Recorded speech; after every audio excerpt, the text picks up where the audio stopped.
साथी खड़े हैं वो हो सकता है किसी और पार्टी के हों, लेकिन कम से कम भारत माता के तो हैं। ऐसा तो नहीं है कि भाजपा ने कह दिया हो कि नारा भारत माता का लगे तो आम आदमी पार्टी में मत लगाना। भारत माता के, भारत माता के। आप सबको बहुत बहुत प्रणाम। विश्वास नगर में इसलिए भी आकर उत्सुक हूं कि ये तो इलाका ही मेरा है, ये नगर ही मेरा है।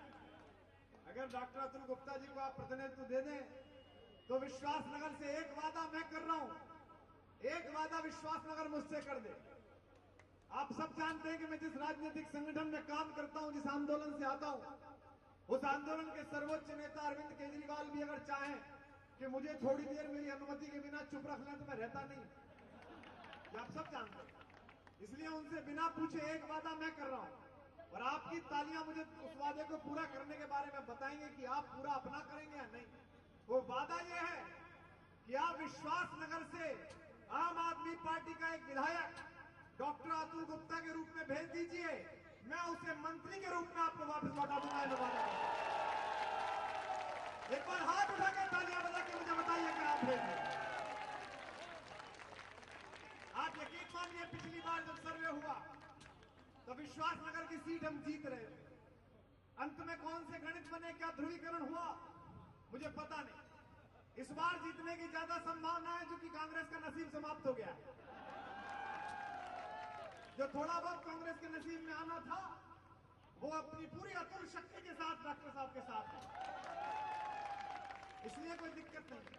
और सच मानिए कि जिस समय चिकित्सा विभाग देते समय मंत्रिमंडल के विभागों का बंटवारा हो रहा था, 3 बार कलम इस बात पर ठिठकी अरविंद केजरीवाल की कि यार डॉक्टर साहब होते तो डॉक्टर साहब संभाल लेते पूरे हॉस्पिटल, वो अच्छे से संभाल लेते। और यहां तक का भी विचार आया कि इन कांग्रेस वालों का भरोसा नहीं, इन्होंने क्यों समर्थन बाहर से दिया है, क्या पता सरकार 1 महीने में गिरे या 2 महीने में गिरे। कोई बात नहीं, डॉक्टर साहब हार गए हैं। दिल्ली के संविधान में एक क्लॉज है कि 6 महीने के अंदर जीत के दोबारा आ सकते हैं। 6 महीने तक के लिए दोबारा दे लेते, एक बार डॉक्टर साहब को बना देते हैं, चलिए चला के दिखाएं। उस बार मैंने कहा था जैसे कांग्रेसियों के लक्षण है, चिंता मत करो, बहुत जल्दी ही विश्वास नगर में दोबारा चुनाव होगा और वो जीत के आएंगे और फुल फ्लेज स्वास्थ्य मंत्री दिल्ली सरकार को मिल जाएगा। तो जितने भी लोग यहां खड़े हैं वो ये जरूर चाहेंगे कि कम से कम विश्वास नगर से एक मंत्री बने, और मुझे लगता है वो किसी भी दल के हो वो ये जरूर चाहेंगे। आम आदमी पार्टी, मैं चाहता यह हूं कि जितने लोग सारे दलों से ऊपर उठ के ये मानते हो वो एक बार दोनों हाथ उठाकर जोरदार तालियों से बताएं कि आप एक मंत्री यहां से मानना चाहते हैं। दोस्तों, आम आदमी पार्टी का यह आंदोलन पिछले 3 साल से चल रहा है और 3 साल पहले जो हालत थी आज वही हालत है। 3 साल पहले भी आंदोलन इसीलिए किया गया था कि भ्रष्टाचार मुक्ति का एक कानून चाहिए। 3 साल पहले भी लड़ाई वही थी, वही की वही खड़ी हो गई है। ये इधर चले गए, वो इधर आ गए, इससे कोई फर्क नहीं पड़ता। पहली बधाई इन टोपी वालों को। ये टीवी चैनल वाले भी इसलिए नहीं आए कि रात को मेरा भाषण दिखाना है, ये इसलिए आए कि कोई गलती करे तो दिखाएं कि देखो कुमार विश्वास ने क्या बोला। ये इसलिए थोड़ी आए एनआई वाले कि इन्हें मुझसे बड़ा प्रेम है कि कुमार विश्वास ने इतना अच्छा भाषण दिया, हजारों लोग आए ना, फिर फिसली विश्वास की जुबान, ये इसलिए आए। लेकिन फिर भी मैं तो वही बोलूंगा जो मुझे बोलना। पहली बधाई तो मैं आपको देता हूं कि चुनाव शुरू होने से पहले ही हमारी मुख्य प्रतिद्वंदी पार्टी भारतीय जनता पार्टी ने यह हार मान ली कि पिछले 1.5 साल की खोज खबर के बाद जब भाजपाइयों को लगा कि उनके पास तो एक भी ऐसा नेता नहीं है जो ईमानदार केजरीवाल के सामने खड़ा करे, तो आयात करके हमारे ही कुनबे से हमारी बड़ी बहन को लेके आए। क्या बुला के लेके आए कि दीदी हम तो नहीं लड़ पा रहे, तुम ही चलो जरा केजरीवाल से लड़ने। और उसके बाद भी कल आज तक का सर्वे आया तो पता चला अरविंद केजरीवाल अब भी नंबर 1 पोजीशन पे चल रहा है। आज तक वालों की एक प्रेस कॉन्फ्रेंस में अमित शाह जी नाराज हो गए, बोले टीवी चैनल वाले तो बिके हुए हैं, ये तो फर्जी सर्वे दिखा रहे हैं। मैंने कहा अच्छा, 8 महीने पहले फर्जी सर्वे दिखवा के जीत गए, इसका मतलब जब वो हुआ तो असली और ये फर्जी। तुम खेलो तो टूर्नामेंट और हम खेलो तो गिल्ली डंडा। ऐसा क्या हो गया, क्यों परेशान हो? तो दोस्तों पहली हार तो स्वीकार की भाजपा ने, और हमने पहले ही कहा था, आज से 2 साल पहले जब पार्टी बनाई थी तब कहा था हम राजनीति करने नहीं, राजनीति बदलने आए हैं। अगर आज अरविंद केजरीवाल और आम आदमी पार्टी दिल्ली में ना होते तो दिल्ली के विधानसभा के चेहरों में चुनाव विजय गोयल और महाबल मिश्रा के बीच हो रहा होता कि नहीं होता होता। लेकिन आज एक गर्व का क्षण है, 1 महीने से भी कम समय रह गया है, 15-20 दिन रह गए हैं, लड़ाई से सारे नेता हट गए हैं। आखिरकार अन्ना आंदोलन के ही दूसरे चेहरे को लाना पड़ा है अरविंद के सामने लड़ाने के लिए। ये कम से कम बड़ी बात है, ये कम से कम बड़ी विजय है। दोस्तों दिल्ली में चुनाव किस बात पर हो रहा है? प्रधानमंत्री जी का बड़ा आदर करते हैं हम सब लोग, वो भाजपा के प्रधानमंत्री नहीं है, वो देश के प्रधानमंत्री, 125 करोड़ के प्रधानमंत्री। मैं जानता हूं यहां मुझे भाजपाई सुनने बहुत आए होंगे, मुझे बहुत सुनने आते हैं भाजपाई। अक्सर मुझसे कहते हैं आप सही आदमी हो गलत पार्टी। मैंने कहा जैसे अटल बिहारी वाजपेयी जी थे, वो भी भले आदमी तुम में फंस गए थे। यहाँ बहुत सारे लोग ऐसे होंगे जो सुबह उठ के प्रभाव शक्तिमन हिंदू राष्ट्रांग भूता पतत्वेषु कायो नमस्ते नमस्ते जिन्होंने गाया होगा, ऐसे बहुत सारे ताली बजा के बता रहे हैं कि जाते हैं नगर बैंड का, वहां बता रहे, कोई दिक्कत नहीं। अगर सीखना है तो अपने नेताओं से सीखो, कांग्रेसियों, अपने नेताओं से सीखो, भाजपाइयों। स्वतंत्र भारत की पहली सरकार बनी, सबसे पहली सरकार आजादी के बाद पंडित अटल बिहारी वाजपेयी ने 5 ऐसे मंत्रियों को शपथ दिलाई, पंडित जवाहरलाल नेहरू ने, जो नेहरू जी के विरोध में थे। जनसंघ के संस्थापक आदरणीय श्यामा प्रसाद मुखर्जी को कश्मीर मामलों का मंत्री बनाया। डॉक्टर भीमराव अंबेडकर जो उनके खिलाफ लेख लिखते थे, जिनकी पूरी राजनीति नेहरू विरोधी थी, नेहरू ने उन्हें अपने मंत्रिमंडल में जगह दी। और दोस्तों पाकिस्तान को पराजित करने के बाद कांग्रेस की प्रधानमंत्री श्रीमती इंदिरा गांधी ने जब राष्ट्र संघ में भारत का प्रतिनिधित्व करने के लिए दल भेजा तो कांग्रेसियों को नहीं मुखिया बनाया, सबसे अच्छा बोलने वाले अपने विपक्षी दल जनसंघ के सांसद अटल बिहारी वाजपेयी से कहा कि आप हमारे देश की बात करने जाइए। ये राजनीति होती है, इसे राजनीति कहते हैं। यहां से चले थे और रामलीला मैदान, जिसके भ्रष्टाचार विरोधी आंदोलन की लहर पर चढ़कर बड़ी बड़ी 3D सभाएं करके 8.5 करोड़ के डिजाइनर कपड़े पहनकर भाइयों बहनों के अगर प्रधानमंत्री बने हो, उसी रामलीला मैदान के मंच से बोले कि जिन्हें आंदोलन करना हो वो जंगल चले जाए। ये देश के प्रधानमंत्री को शोभा देता है? ये कौन लोग आंदोलन करने वाले हैं दिल्ली के लोग? ये वो लोग हैं जिनकी 19 साल की बहन दामिनी के साथ बलात्कार हुआ तो हर जवान लड़का लड़की सड़क पर निकल आया। ये वो लोग, यानी कि आप ये कहना चाहते हैं कि कल कोई किसी के साथ बलात्कार हो तो आंदोलन ना करें, जो आंदोलन करे वो जंगल चले जाओ। अरे आदरणीय प्रधानमंत्री जी, आप भूल गए, जंगल तो बड़ी पवित्र जगह है। राजा दशरथ के बेटे युवराज राम जब तक जंगल नहीं गए थे तब तक युवराज राम थे, जब जंगल से लौट कर आए तो मर्यादा पुरुषोत्तम राम कहलाए, भगवान राम कहलाए। आपको इतना बुरा लगता है? कल 26 जनवरी के उत्सव के लिए ओबामा जी आ रहे हैं, मुझे तो डर है कि अमित शाह उन्हें भी पार्टी ने ज्वाइन करा दे। बोले केजरीवाल नहीं समझ ला, आप ही लड़ लो पार्टी। कोई दिक्कत नहीं, आए, पूरा देश एक तरफ से बंद कर दिया गया, उनका भी स्वागत है, अतिथि है, कोई दिक्कत नहीं है। लेकिन एक परंपरा है कि दिल्ली के जितने भी निवर्तमान मुख्यमंत्री हैं उन्हें परेड के लिए आमंत्रित किया जाता है। पहली बार दिल्ली में परंपरा टूटी है कि अरविंद केजरीवाल को आमंत्रित नहीं किया इस सरकार ने। ये तो बड़ी गलत बात है। आप बिल्कुल असहमति का स्वर स्वीकार ही नहीं करते। मैंने माना कि आपका भाग्य अच्छा है, संसद में भी विपक्ष नहीं है और घर में भी विपक्ष नहीं है, न वहां बोलने वाला है, यहां बोलने वाली नहीं। लेकिन ऐसा तो नहीं होगा, देश में लोग तो बोलेंगे। अच्छी बात है, आप बहुत अच्छा चला रहे हैं। घोड़ा अरबी भी हो जाए तो उसमें लगाम तो लगनी चाहिए, नहीं लगनी चाहिए?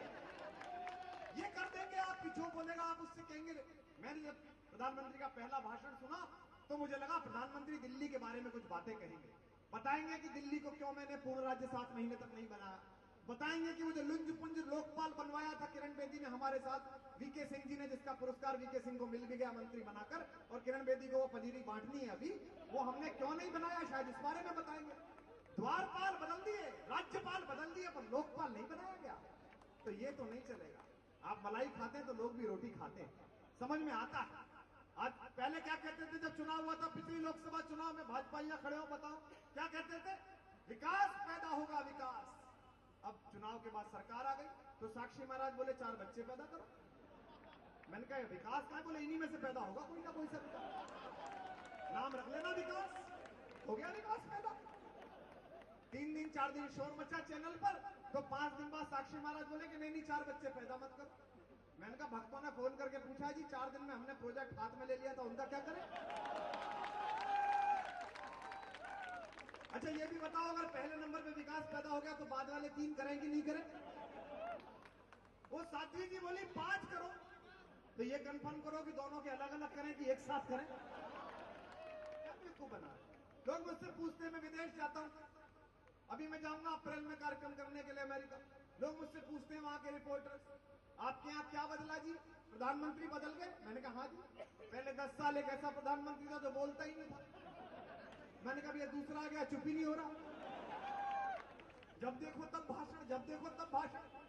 मेरा ड्राइवर कह रहा था, बोले जी आज प्रधानमंत्री ने फला बात बहुत अच्छी कही। मैंने कहा टेलीविजन पे सुना? बोले नहीं जी रेडियो पे बोल रहे थे, दिखाई टीवी पर की। पूरी अमेरिका हाथ जोड़ रही है कि ये कौन सी तकनीक है कि बोलता यहां और दिखता यहां पर है। भाषण से नहीं चलेगा। पहले कहते थे इस देश के गृह मंत्री भारतीय जनता पार्टी के राष्ट्रीय अध्यक्ष ने कहा, यूट्यूब पे उनका भाषण पड़ा हुआ है, छत्तीसगढ़ में सुकमा की सभा में उन्होंने कहा कि अगर सरकार भारतीय जनता पार्टी की आ जाए तो 1 महीने के अंदर लोगों के अकाउंट में 15-15 लाख रुपए आ जाएंगे इस देश में। जिसके 15 लाख आ गए वो हाथ नीचे रख ले, जिसके नहीं आए वो हाथ उठा के बताए कि आगे के नहीं आगे। 2-4 के आ गए उधर, मुझे लग रहा है इनकी छापा डलवाना पड़ेगा, लगता है इसका नहीं आए। पहले कहते थे कि इतना विदेशी धन पड़ा हुआ है काला कि वो आ जाएगा तो ही समस्या सॉल्व हो जाएगी। अब कहते हैं पता नहीं काला धन है भी कि नहीं है, बाहर है कि भीतर है, अब उन्हें पता ही नहीं है। पत्रकार पूछ रहे थे, बोले बाबा जी कहां चले गए? बाबा जी, वो बाबा भी कहते थे ना कि काला धन आएगा। एक पत्रकार मुझसे कह रहा था, बोले जी बाबा तो कह रहे थे काला धन आएगा। मैंने कहा बाबा ने जब ऐसा कहा था तो आंख भी तो मारी थी, तुमने इतनी गंभीरता से क्यों लिया? बाबा मजाक कर रहे थे, तुम सीरियस हो गए? मिल गया काला धन। बाबा को बधाई कि बाबा को कल पद्म भूषण मिल रहा है, बहुत अच्छी बात है। आप काला धन वेट करते रहो, उनका कार्यक्रम निबट गया, पूरा हुआ जो काम होना था। हमारी बहुत बहुत हार्दिक शुभकामनाएं, इससे चलेगा। इसीलिए हम कहते थे ये इंडिया अगेंस्ट करप्शन है, भ्रष्टाचार के खिलाफ लड़ाई है। इसे कांग्रेस के खिलाफ लड़ाई मत बनाओ, इसे भाजपा के खिलाफ मत बनाओ, भ्रष्टाचार के खिलाफ बनाओ। और मोदी जी क्या कहते थे? कांग्रेस मुक्त भारत बनाना है। एक पंक्ति का अंतर है नरेंद्र मोदी और अरविंद केजरीवाल में। नरेंद्र मोदी कहते हैं कांग्रेस मुक्त भारत बनाना है, अरविंद केजरीवाल की जिद है कि भ्रष्टाचार मुक्त भारत बनाना, करप्शन फ्री इंडिया बनाना। एक पंक्ति का अंतर है किरण बेदी में और अरविंद केजरीवाल में। एक अरविंद केजरीवाल है जिसने जन लोकपाल के लिए सीएम की कुर्सी छोड़ दी, और एक किरण बेदी है जिन्होंने सीएम की कुर्सी के लिए जन लोकपाल आंदोलन छोड़ दिया। बोले जाने दो। क्या कहती थी? 3 बात कहती थी किरण बेदी, चला ये टीवी वाले हमसे तो बहस नहीं करती है, ट्विटर पे ब्लॉक कर दिया है, बहस करने आती नहीं है। किरण बेदी जी से कहा भाई बहस कर लो, आप तो कहती थी अमेरिका में बड़ी अच्छी बहस होती है, आपने तो ट्वीट किया था। बोली नहीं, केजरीवाल से असेंबली में बहस करूंगी। इसका मतलब हम उनके आभारी हैं कि उन्होंने ये घोषित किया कि उनकी कैंडिडेट नूपुर शर्मा अरविंद केजरीवाल के सामने हार रही है। तभी तो अरविंद अंदर आएगा ना। ये मैं पहला प्रत्याशी देख रहा हूं जो अपने बारे में कह रहा है कि हमारा वाला हार रहा है, वो अंदर आएगा। बहुत अच्छा मामला है, अब बहस नहीं करेंगे। 3 सवाल पूछने हैं, आपके इलाके में आए तो रोक के पूछ लेना, लोकतंत्र का अधिकार है। एक भी महिलाएं यहाँ सुनती हो, बेटियां सुनती हो, लोग सुनते हो तो रोक के पूछ लो। और अगर ये कर दें, विश्वास नगर के इस चौराहे पर, इस सड़क पर, ये मैं वादा कर रहा हूं आज, कल से उनका प्रचार शुरू कर दूंगा। 3 काम नरेंद्र मोदी से करा सकती हैं शाम भर में। पहला काम, उन्होंने कहा था कि जो पार्टियां अपने चंदे का हिसाब ना देती हों, ऐसी पार्टियों को वोट देना देश से गद्दारी है। भारतीय जनता पार्टी के 3000 करोड़ के सफेद चंदे में से 2500 करोड़ बिना हिसाब का है। भाजपा कहती है हमें पता ही नहीं कौन दे गया।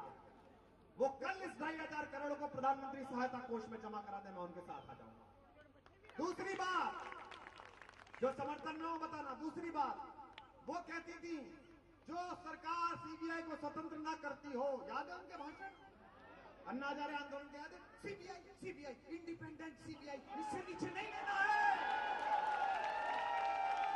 ऐसी है?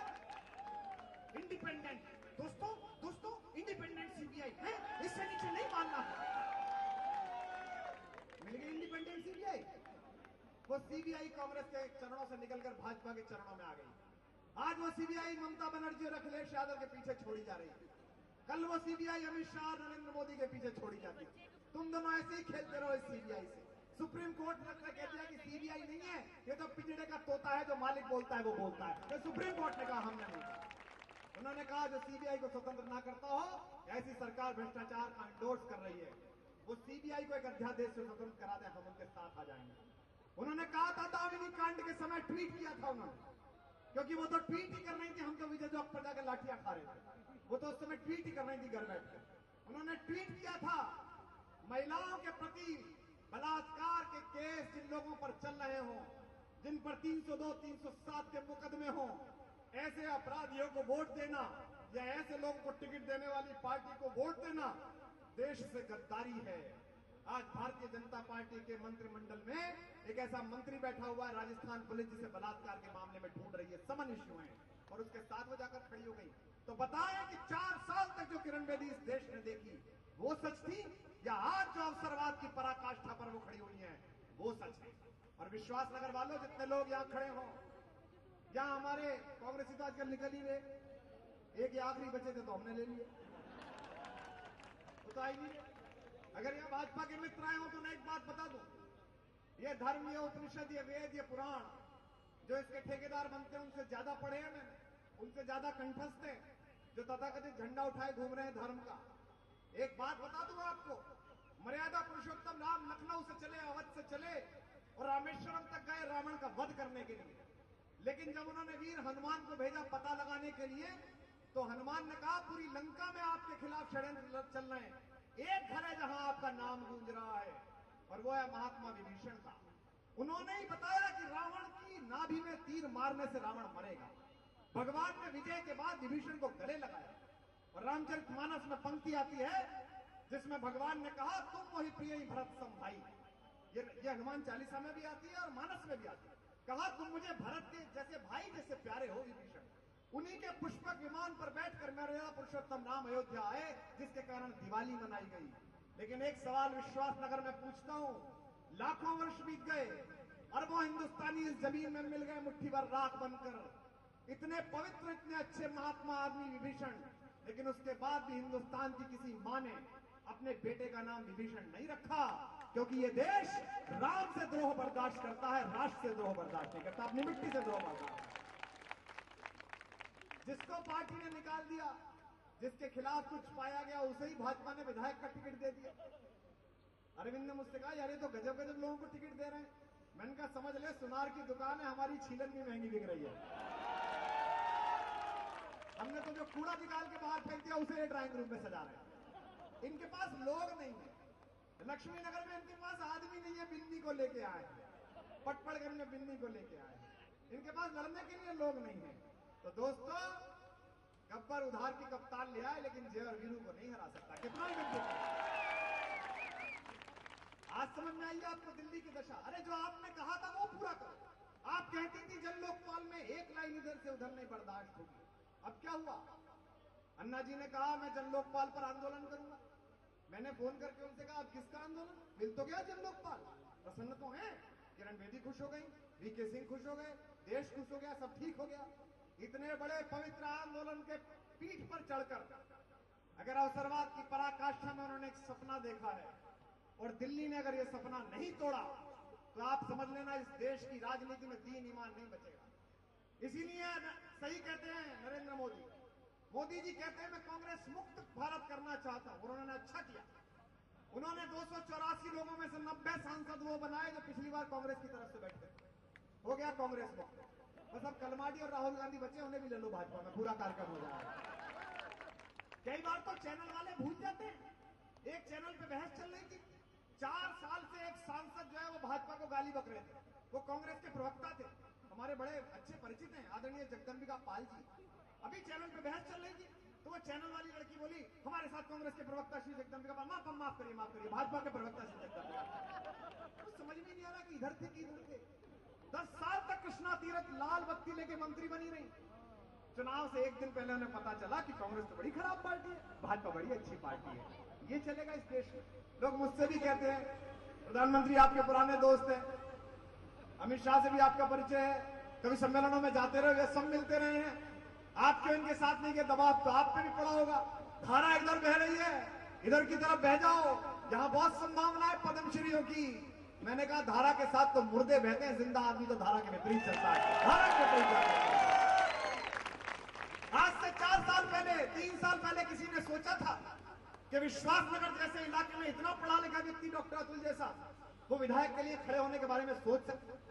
कोई कहता भी था तो लोग कहते डॉक्टर साहब क्या बात कर रहे हो, राजनीति आपका काम थोड़ी है, तो गुंडे वंडों का काम है, आप कहां चक्कर में पड़ गए। लेकिन इस देश में सपना देखना शुरू किया है। पूरे देश के होनहार लोगों ने, डॉक्टर्स ने, इंजीनियर्स ने, प्रोफेसर्स ने, कवियों ने, साहित्यकारों ने सपना देखना शुरू किया है कि इस लोकतंत्र के बड़े मंदिर, इन असेंबली और पार्लियामेंट में से हम इन गुंडे बदमाशों को बाहर निकालकर अच्छे लोगों को अंदर पहुंचा सकते हैं। विश्वासनगर वालों, अगर आपने सपना तोड़ दिया तो आपके बारे में वही सोचा जाएगा जो पूरे देश के बारे में सोचा जा सकता है कि इस देश में कुछ नहीं हो सकता। इसलिए इस सपना को पैदा करिए। 23 साल के भगत सिंह ने फांसी खाई, चंद्रशेखर आजाद ने पत्र लिखा और कहा सरदार जी हम कोट लखपत जेल की दीवारों पर धमाका करके आपको बाहर निकाल लेंगे, आप चिंता मत करिए, आपको फांसी नहीं लगने देंगे। शहीद भगत सिंह ने बटुकेश्वर